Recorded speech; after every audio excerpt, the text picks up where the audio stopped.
party in it. Alright guys, ready? Welcome to Blunt Talk with Bigs3xy. It is your host. Well, not even the host today.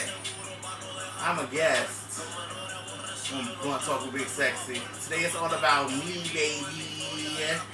So, we're going to get to know each other. Y'all going to get to know me as they ask me questions. We got a new guest on the show. Miss Bigs3xy. Yes, we got a new guest. And as our recurring guest back is Almighty Z. We got Sheena. Sheena actually going to be the host. So, guys, I'm going to turn it over to Miss Sheena. And we're going to get it popping.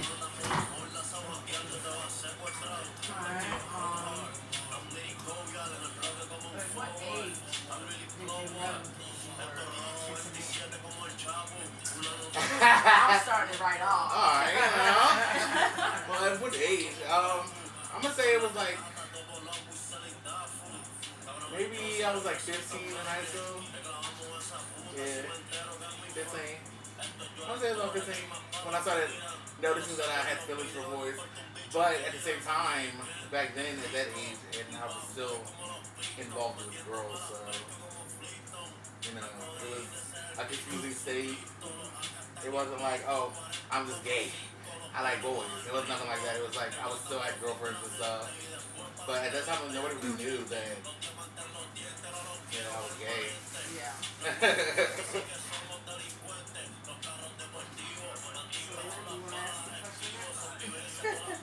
We're gonna go in order. We're gonna go around the circle. Yes.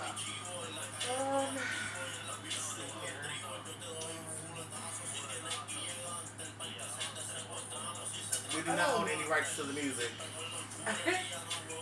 We can talk about your car accident. The major one. The one when I was 21. Yes. Yeah. Okay.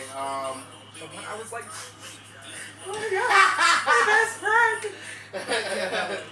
Okay. So I think it was like I was 21. I was just turning 21 5 days before the accident. I was coming home to get my check, and my friends from Front Royal, big shout out to them, we was all going to Virginia Beach, and I got to this real bad car accident. Like, my car flipped over, like, I don't know how many times, it was like 4 or 5. It could have even been 6 for real, like, I don't really know. But, I was hanging out half of the window when the car stopped flipping, and this old couple, like, pulled me out of the car. And as they were pulling me out of the car fell on my lower half. And thank God, the only thing that got fucked up was I pulled 3 ligaments in my knee. That was the only thing that happened in my eyebrow ring got snatched out. But the accident was bad. Somebody cut me off, And the crazy thing about that fucking accident, I just only had my car for a fucking month. I only had my car for a fucking month before the accident happened. The crazy thing about that is though that didn't affect nothing like you walking or anything. Yeah. The next accident, it wasn't a car accident, but the next accident was when it affected. Yeah, that accident. I'm not gonna say it was an accident, but that situation. Yeah, it wasn't an accident. Thank God, big shout out to Selena for that, because let me tell you, with that situation, I was not going to the hospital. I would have died in my sleep. The night I went and saw Selena, she was like, you need to go to the hospital, blah, blah, blah. I went to the hospital that night. They gave me this numb and shit. I went to the hospital next morning to get it cut open. I had a abscess in my throat. They cut that shit open in Winchester. I came home. Man, I couldn't breathe. I was like, nah, I'm going to the hospital. I went right back to the emergency room. From the emergency room on March 17th, 2021. Oh, my man.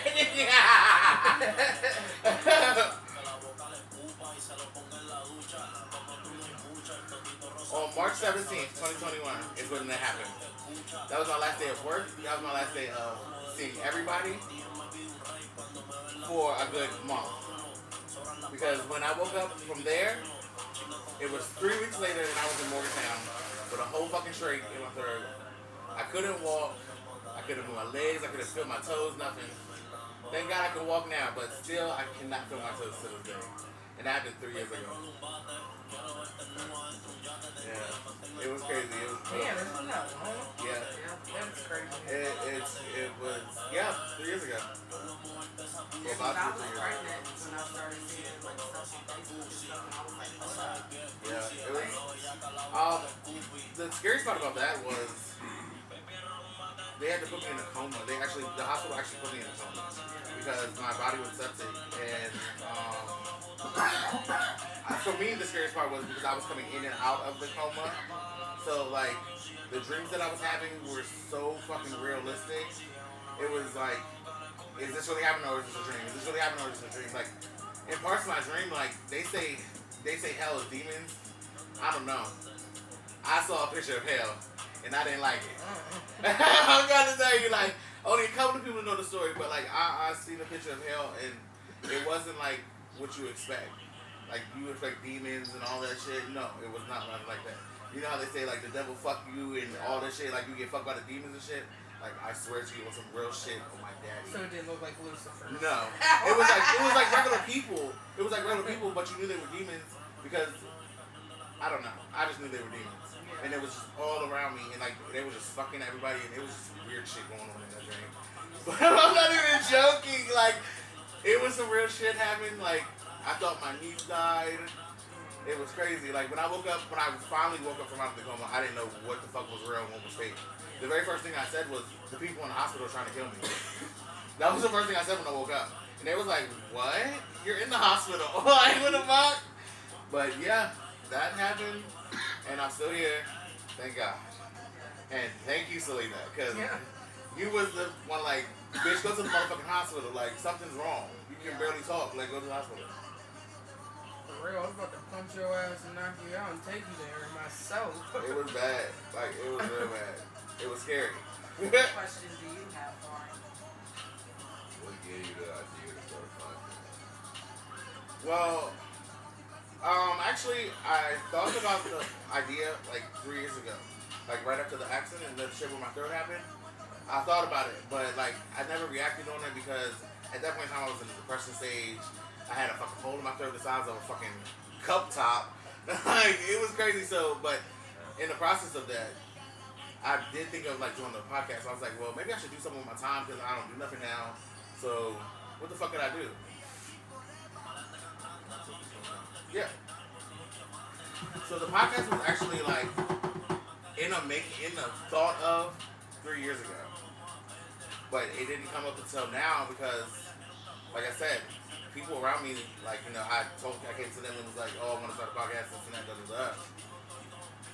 And like most of the comments, like most of the people support was there, but it was like certain people that was like, okay, well if you want to do this, I'm gonna help you, I'm gonna be there for you. You know what I'm saying? Like I want to help you do it, like literally pushing me to do videos. Because at first I was like, man, fuck this. It is what it is. It's just a hobby, you know what I'm saying? But now, like, this is our 9th video in, like, and it's only been a month. So fuck that, yeah. Big ups to Zion. Okay, my next question is gonna be kind of saucy. Top or bottom?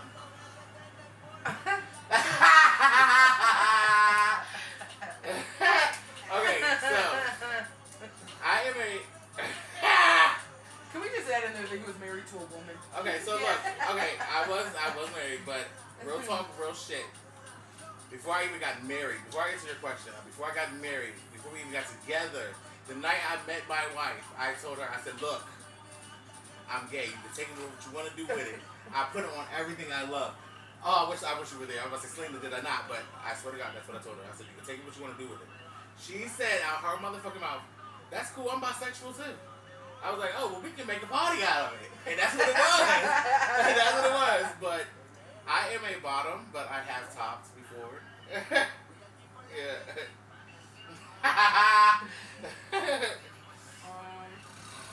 Okay. Miss Ma'am. Who's the sexiest man you ever seen? Sexiest man I ever seen. Bigs3xy, nigga. What the fuck? What the fuck? Bigs3xy is his sexiest thing I ever seen. And girl, I look at him every day.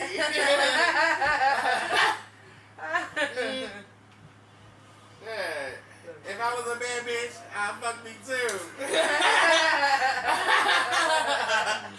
Fuck real, I ain't even joking. If I was a bad bitch, I'd fuck me.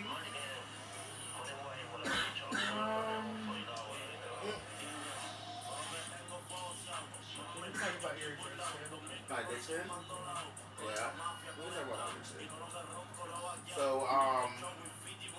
in 2017, I got a divorce from my wife, and just a mess. And so I wouldn't even know what it was. So I was like, all right, yeah, I'll do it. Which was the worst mistake of my life, because from that night, for like a year and a half straight, I swear to you, I was on that bad. Within 3 months, I lost 100 pounds. 100 pounds. He looked at your face. But my nigga, I'm not even joking. Like within 3 months, I lost 100 pounds, and it was like bad. It was real bad. It was from me doing it, I started selling it, which was even worse because I had it all the time. All the time I had it, and I was just doing it. I had meth parties. When I would re-up, I would call everybody, like, yo, come to my house. It's like a party, like for real. But I definitely don't. I don't recommend doing meth ever, ever. Don't do it. Don't do it. It's gonna fuck your life up because it fucked my life up. I lost everything, every fucking thing I had, everything I owned, I lost. Besides a fucking crate of clothes and a fucking laptop. I lost everything. Every fucking thing. And when I went to jail, because my friend, she snitched on me. Big shout out to Katie Funkhauser. Mm-hmm. Yeah, she snitched on me. So when I got locked up, I went to jail for 64 days, and that was the first time I ever went to jail my whole life. Well, I went to jail, but like for like a weekend. So I'm not even pressed that like when I was younger. But this time when I was in jail, it was different. The experience of going to jail was fucking horrible.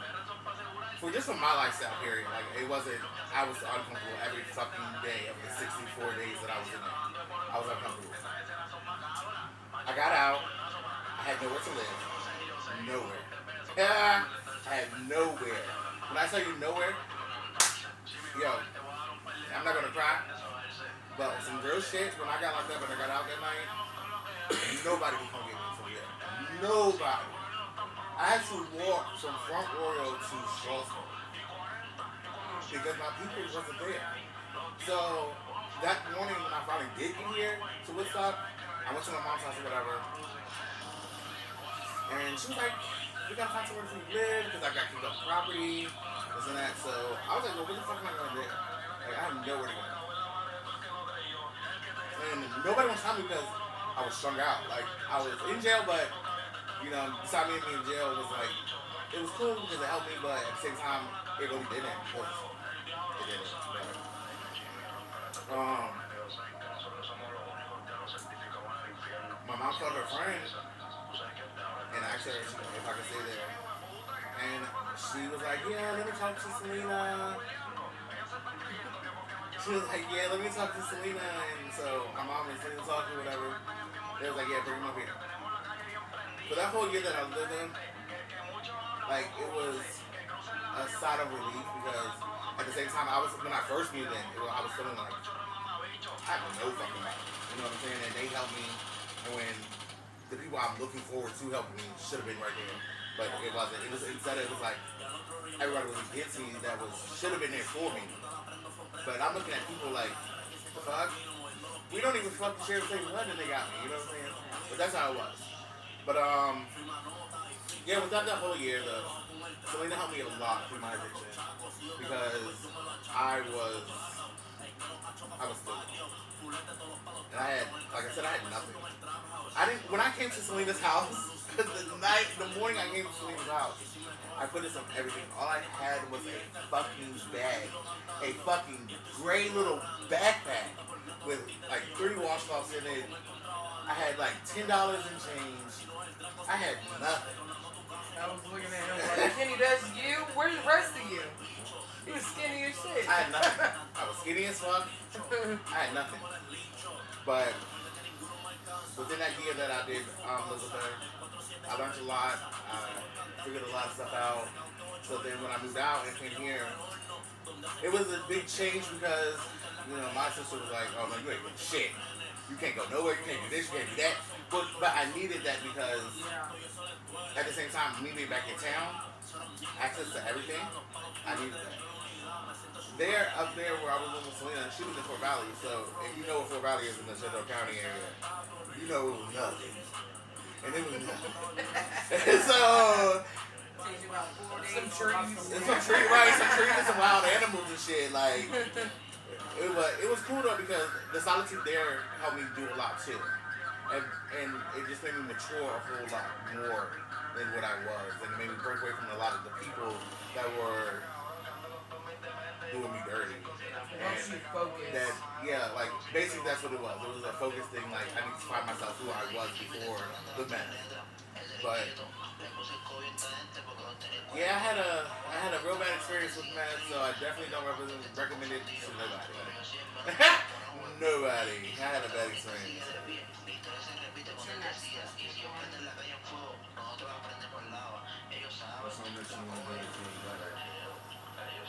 Something that I want to do that I haven't done yet.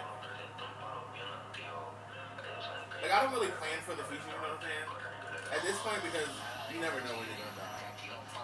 So I don't really plan for the future. I just take it day by day. But if I had the chance to do any fucking thing in the world, like possible, I'm gonna take your question and do it in 2 parts.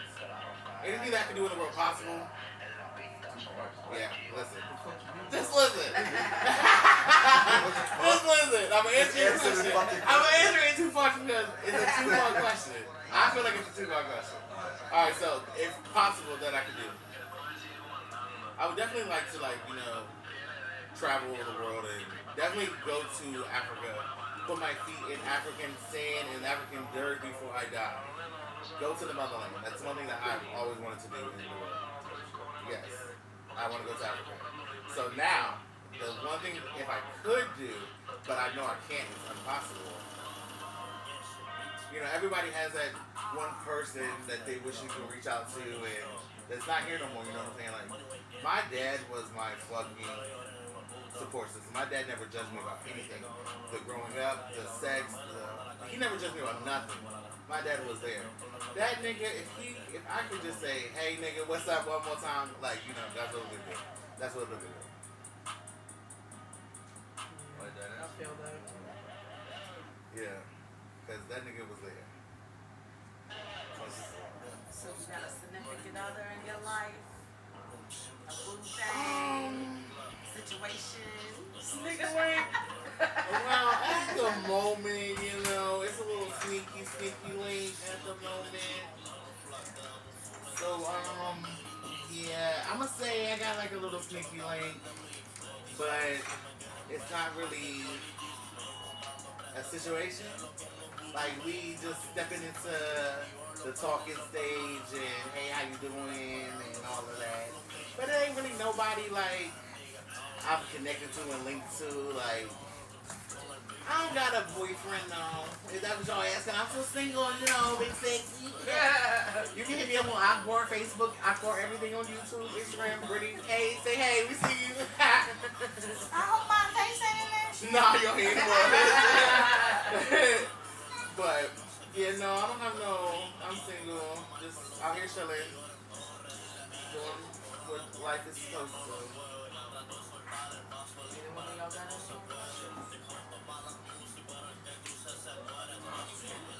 No. How was it coming out? Yeah. Okay. So, I was 21 when it came out.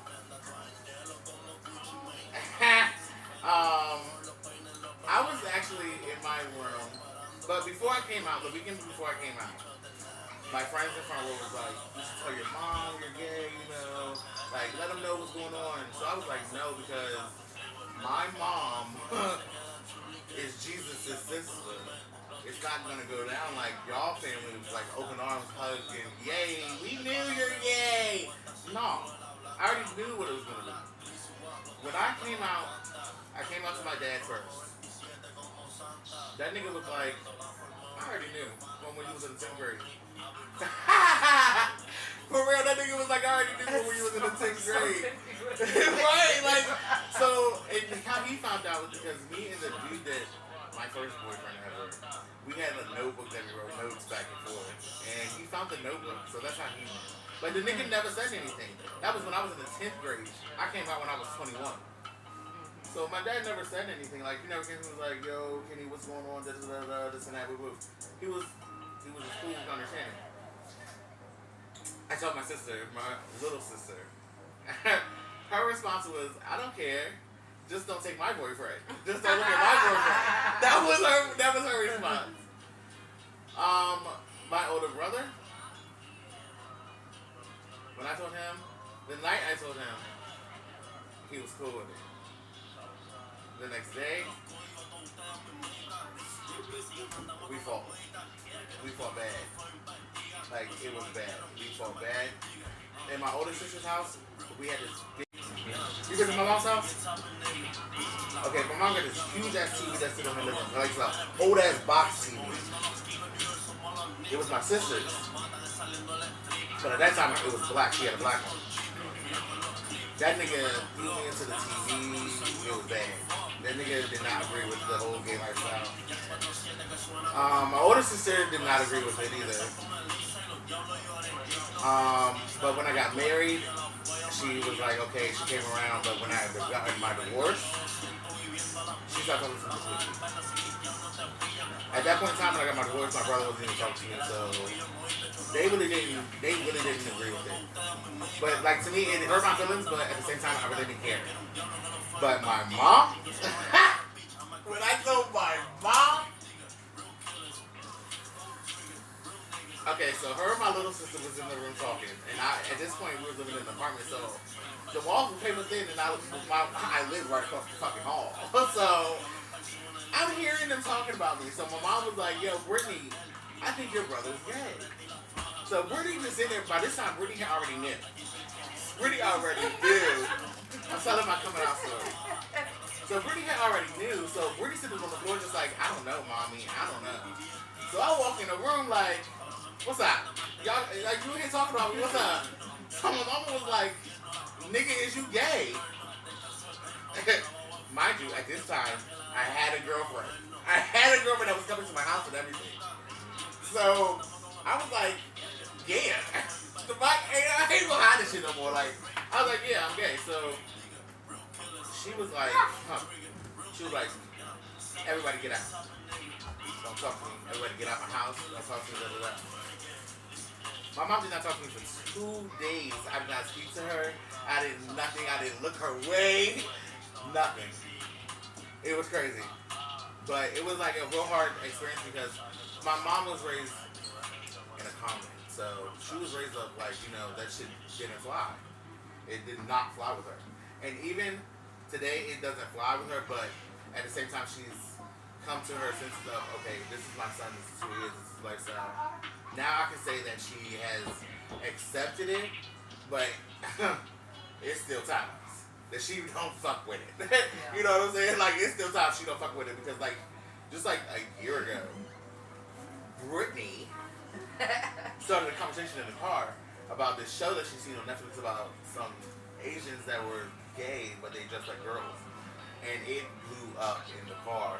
Like, me and my mom got into this full... It was bad. It was bad. I was like, yo, get me out of this fucking car. Like, you don't want this fucking smoke. Who's about to hold you? Yo, it was crazy. But, like, to me, like, the LGBT lifestyle, I swear to God, like, I live for it. I live for it, and I would defend it every fucking day of my life. I promise you, I don't give a fuck. That's me. If you don't fuck with me, I don't give a fuck. Fuck you, nigga. Come see me on the street. Because we got. Hold up. Like, you know what I'm saying? Like, that's my shit though, but my coming out was horrible. My coming out was horrible though, but now everybody in my family is coming around to it a little bit. I can say a little bit. You know, me and my brother, we working on our relationship. Me and my older sister, we working on our relationship. Brittany, forever, will have a relationship. That's my motherfucking twin over there. Good night, Brittany. Stop standing in the back of the podcast. Come have a seat if you want to get in it. Oh, my hair's not done. I'm sorry. No, but yeah, that's me. So if you have one thing to know, don't get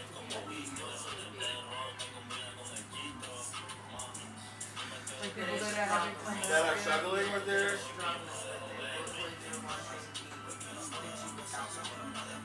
One thing I'm definitely gonna say is live your life for you and nobody else.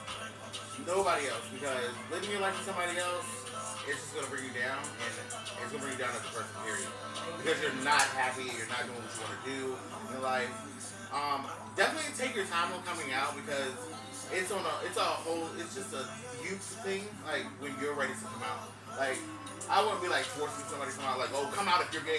No, fuck that. Take your time. If you want to come out when you're 50 years old, come out when you're 50 years old. But live your life for you, though. That's the main thing. Love everybody. That's for anything. For anything, Not yeah. even just being gay, just yeah. anything serious. Yes. Yo, Sure. if you live your life for everybody else, you'll never be happy. Definitely so. And yeah, live your life for you. Just live your life for you. You got any more questions? Yes, no? No? Leon? Miss Selena? Well, everybody, that is me. I hope you enjoyed, and thank you, everybody, for coming on the podcast. Yes, yes. And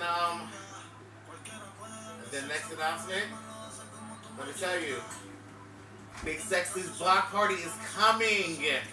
It's gonna be live. We got performances. We got a lot of shit going on that night, so definitely come out, show your support. It's definitely BYOB. It's gonna be lit, nigga. Yes, all Fuck. day. So, thank you guys. I can't wait either. I can't wait. I got my outfit. I just see my shoes. Yeah, that shit. It's good. It's gonna be lit. It's gonna be lit. Especially the concert, the singing part, all that. It's gonna be lit. I can't wait. Guys. But yeah, I'm over it. No. Hey, yeah, you ain't had no ashtray, so. Yeah, it's fine. Oh shit, my bad. Yeah, the fuck am I doing? Oh shit, we still. Yeah.